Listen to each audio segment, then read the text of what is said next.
Chapter 4. A heart open to the whole world.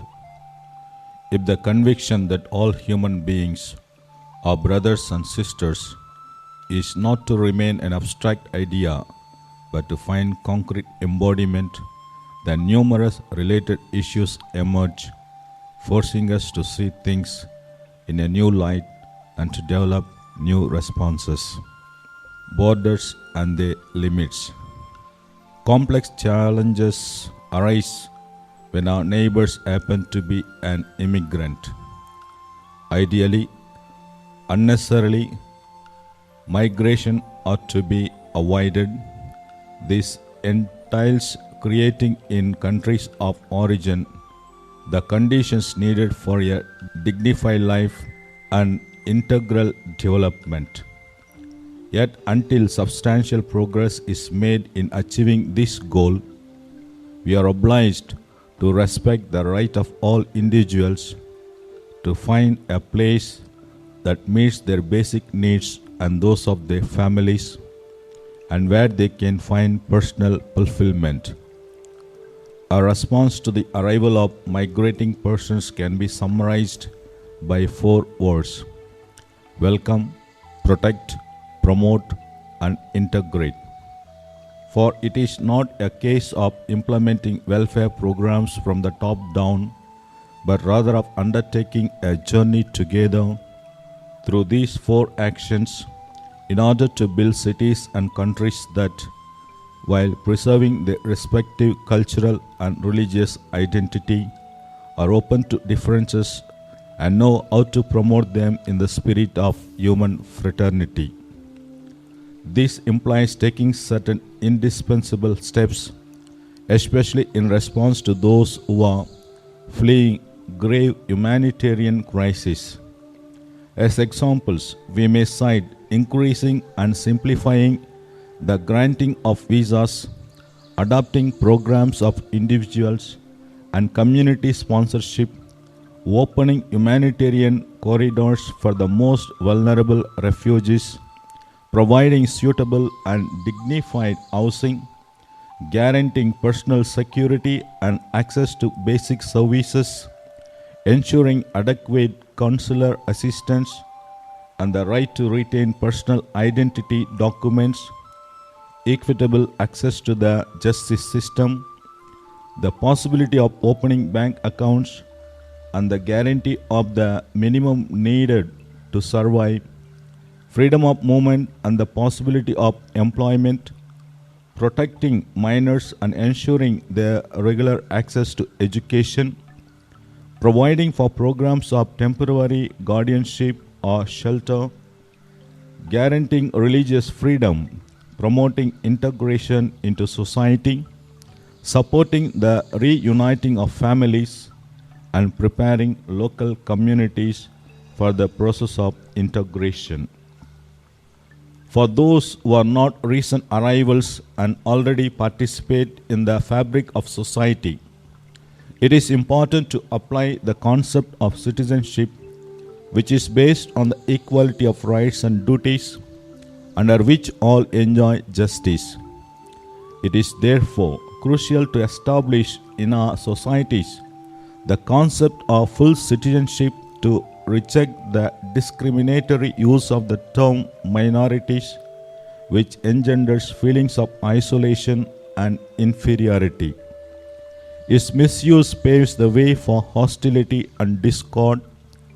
It undoes any success and takes away the religious and civil rights of some citizens who are thus discriminated against.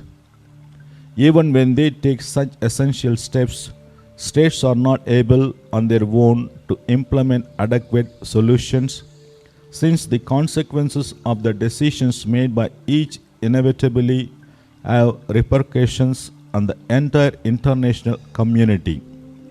As a result, our response can only be the fruit of a common effort to develop a form of global governance with regard to the movements of migration.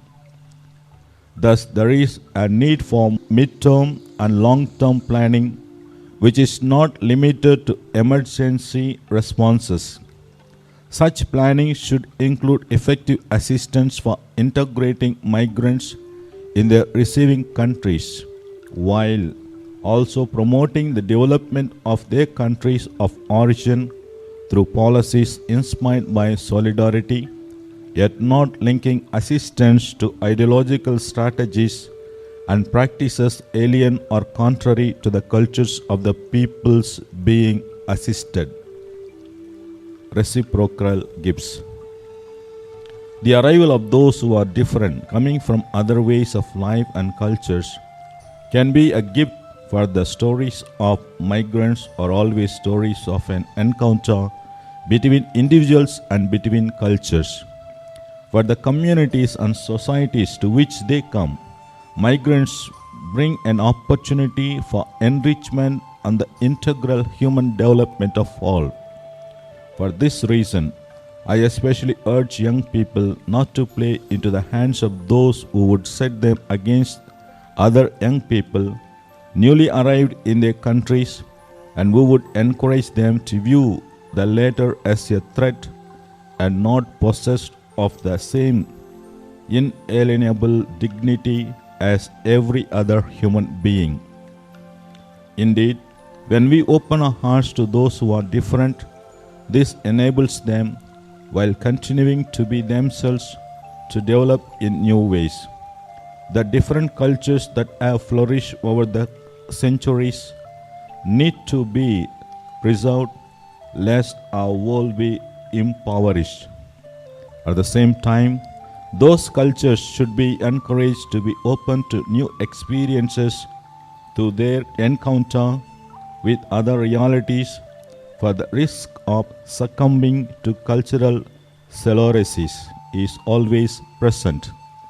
That is why we need to communicate with each other to discover the gifts of each person, to promote that which unites us, and to regard our differences as an opportunity to grow in mutual respect. Patience and trust are called for in such dialogue, permitting individuals, families, and communities to act on the values of their own culture and welcome the good that comes from other experiences. Here, I would mention some examples that I have used in the past. Latino culture is a ferment of values and possibilities that can greatly enrich the United States, for intense immigration always ends up influencing and transforming the culture of a place. In Argentina, intense immigration from Italy has left a mark on the culture of the society, and the presence of some 2 lakhs Jews has a great effect on the cultural style of Buenos Aires. Immigrants, if they are helped to integrate, are a blessing, a source of enrichment, a new gift that encourages a society to grow.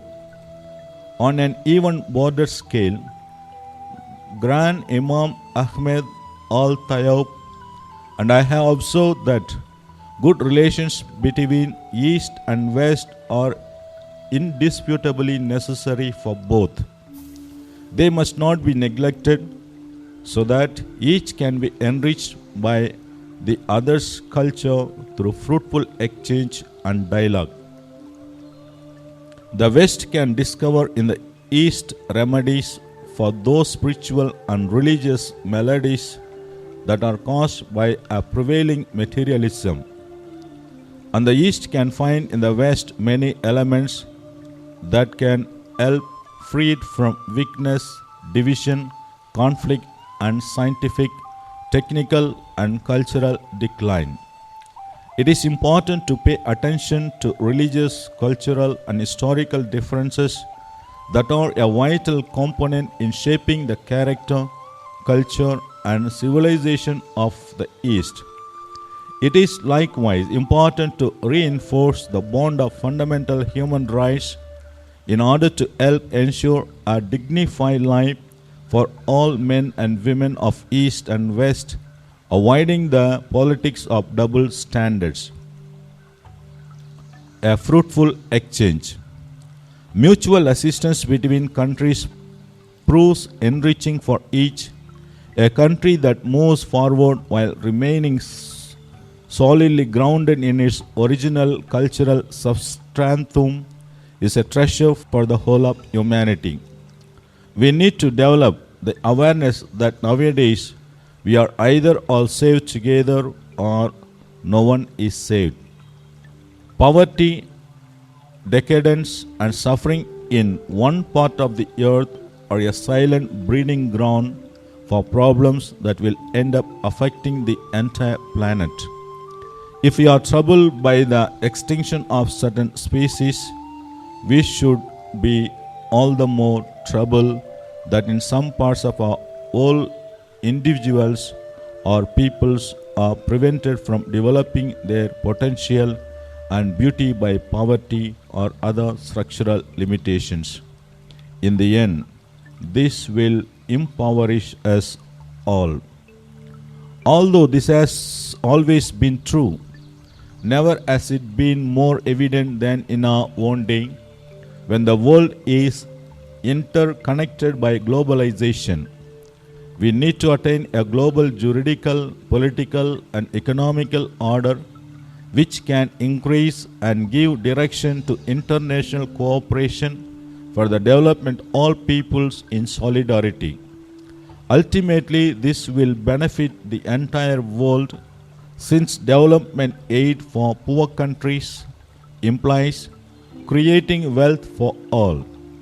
From the standpoint of integral development, this presupposes giving poorer nations an effective voice in shared decision making and the capacity to facilitate access to the international market on the part of countries suffering from poverty and underdevelopment.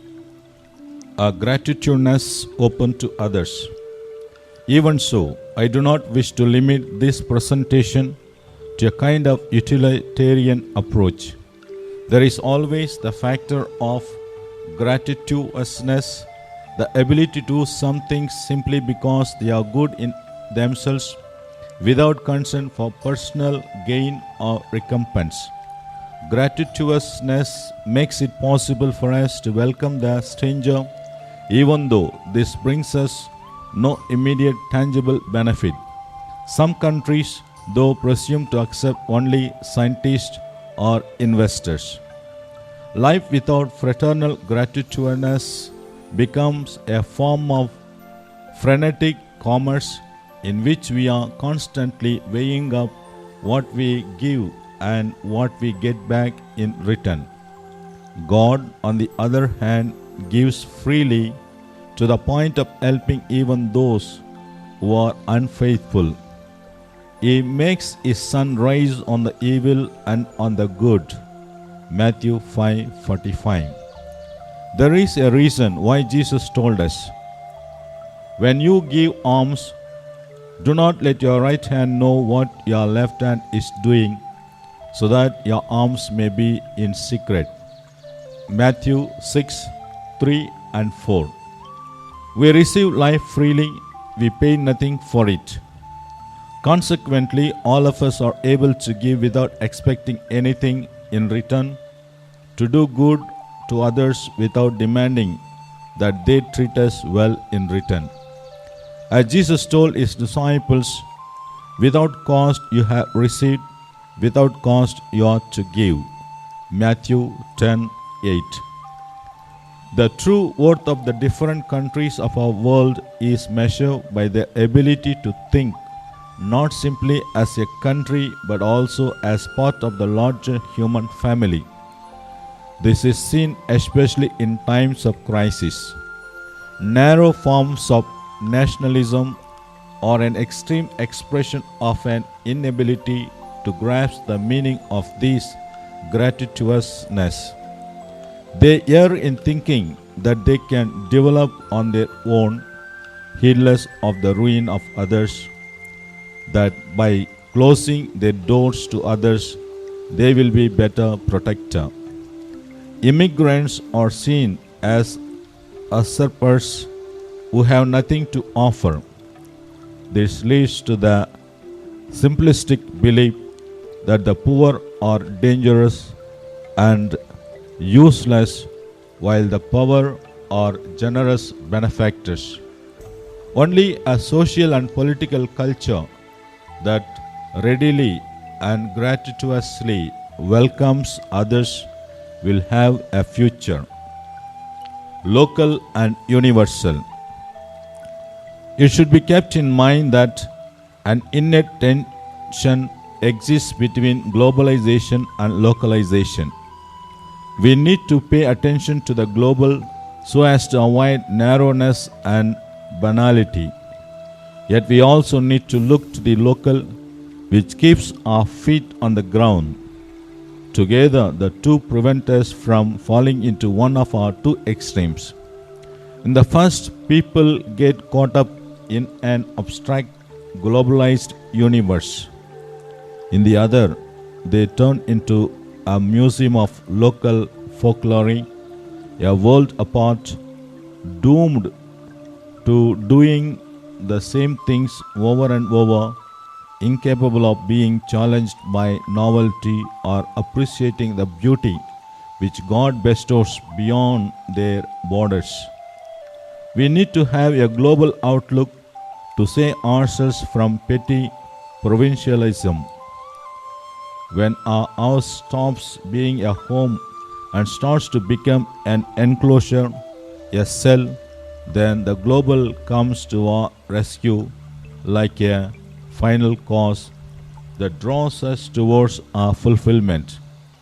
At the same time, though the local has to be eagerly embraced, for it possesses something that the global does not, it is capable of being a leaven, of bringing enrichment, of sparking mechanisms of subsidiarity. Universal fraternity and social friendship are thus two inseparable and equally vital poles in every society. To separate them would be to disfigure each and to create a dangerous polarization. Local flavor. The solution is not an openness that spurs its own richness. Just as there can be no dialogue with others without a sense of our own identity, so there can be no openness between peoples except on the basis of love for one's own land, one's own people, one's own cultural roots. I cannot truly encounter another unless I stand on firm foundations, for it is on the basis of these that I can accept the gift the others bring in turn offer an authentic gift of my own.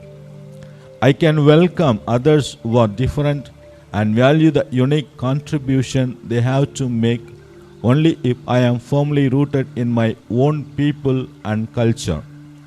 Everyone loves and cares for his or her native land and village, just as they love and care for their home and are personally responsible for its upkeep. The common good likewise requires that we protect and love our native land. Otherwise, the consequences of a disaster in one country will end up affecting the entire planet. All this brings out the positive meaning of the right to property. I care for and cultivate something that I possess in such a way that it can contribute to the good of all. It also gives rise to healthy and enriching exchanges. The experience of being raised in a particular place and sharing in a particular culture gives us insight into aspects of reality that others can so easily perceive.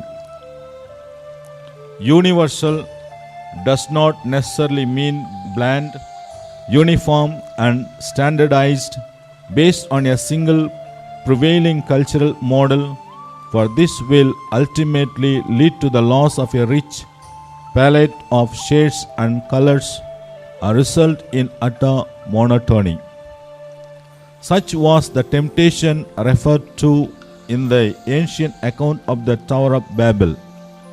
The attempt to build a tower that would reach to heaven was not an expression of unity between various peoples speaking to one another from their diversity. Instead, it was a misguided attempt born of pride and ambition to create a unity other than that willed by God in His providential plan for the nations. Genesis 11 1-9. There can be a false openness to the universal born of the shallowness of those lacking insight into the genius of their native land or harboring unresolved resentment towards their own people. Whatever the case, we constantly have to broaden our horizons and see the greater good which will benefit us all. But this has to be done without evasion or uprooting.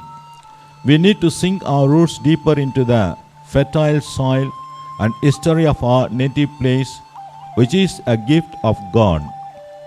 We can work on a small scale in our own neighborhood, but with a larger perspective. The global need not stifle, nor the particular prove barren. Our model must be that of a polyhedron in which the value of each individual is respected, where the whole is greater than the part, but it is also greater than the sum of its parts. A universal horizon. There is a kind of local narcissism unrelated to a healthy love of one's own people and culture. It is born of a certain insecurity and fear of the other that leads to rejection and the desire to erect walls for self-defense. Yet it is impossible to be local in a healthy way without being sincerely open to the universal, without feeling challenged by what is happening in other places, without openness to enrichment by other cultures, and without solidarity and concern for the tragedies affecting other peoples. Local narcissism instead frets over a limited number of ideas, customs, and forms of security, incapable of admiring the vast potential and beauty offered by the larger world. It lacks an authentic and generous spirit of solidarity. Life on the local level thus becomes less and less welcoming, people less open to the complementarity. Its possibilities for development narrow, it grows wary and infirm. A healthy culture, on the other hand, is open and welcoming by its very nature. Indeed, a culture without universal values is not truly a culture. Let us realize that as our minds and hearts narrow, the less capable we become of understanding the world around us. Without encountering and relating to differences, it is hard to achieve a clear and complete understanding even of ourselves and of our native land. Other cultures are not enemies from which we need to protect ourselves, but differing reflections of the inexhaustible richness of human life. Seeing ourselves from the perspective of another, of one who is different, we can better recognize our own unique futures and those of our culture, its richness, its possibilities, and its limitations. Our local experience needs to develop in contrast to and in harmony with the experience of others living in diverse culture contexts. In fact, a healthy openness never threatens one's own identity. A living culture enriched by elements from other places does not import a mere carbon copy of those new elements, but integrates them in its own unique way. The result is a new synthesis that is ultimately beneficial to all, since the original culture itself ends up being nourished. That is why I have urged indigenous people to cherish their roots and their ancestral cultures. At the same time, though, I have wanted to stress that I have no intention of proposing a completely enclosed, a historic, static indigenism that would reject any kind of blending. For our own culture, identity is strengthened and enriched as a result of dialogue with those unlike ourselves. Nor is our authentic identity preserved by an impoverished isolation. The world grows and is filled with new beauty thanks to the successive synthesis produced between cultures and that are open and free of any form of cultural imposition. For a healthy relationship between love of one's native land and a sound sense of belonging to our larger human family, it is helpful to keep in mind that global society is not the sum total of different countries, but rather the communion that exists among them. The mutual sense of belonging is prior to the emergence of individual groups. Each particular group becomes part of the fabric of universal communion and there discovers its own beauty. All individuals, whatever their origin, know that they are part of the greater human family, without which they will not be able to understand themselves fully. To see things in this way brings the joyful realization that no one people, culture, or individual can achieve everything on its own. To attain fulfillment in life, we need others. An awareness of our own limitations and incompleteness, far from that being a threat, becomes the key to envisaging and pursuing a common project. For man is a limited being who is himself limitless. Starting with our own region. Thanks to regional exchanges by which poorer countries become open to the wider world, universality does not necessarily water down their distinct futures. An appropriate and authentic openness to the world presupposes the capacity to be open to one's neighbor within a family of nations. Cultural, economic, and political integration with neighboring peoples should therefore be accompanied by a process of education that promotes the value of love for one's neighbor, the first indispensable step towards attaining a healthy universal integration.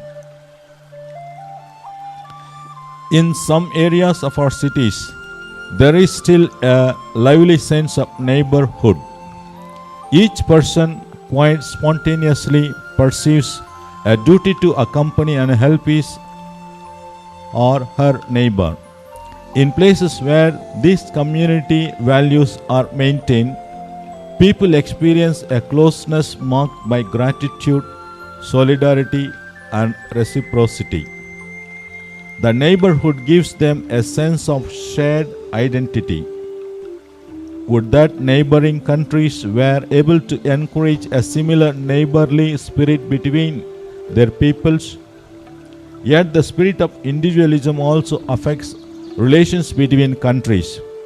The danger of thinking that we have to protect ourselves from one another, of viewing others as competitors or dangerous enemies, also affects relations between peoples in the same region. Perhaps we were trained in this kind of fear and mistrust.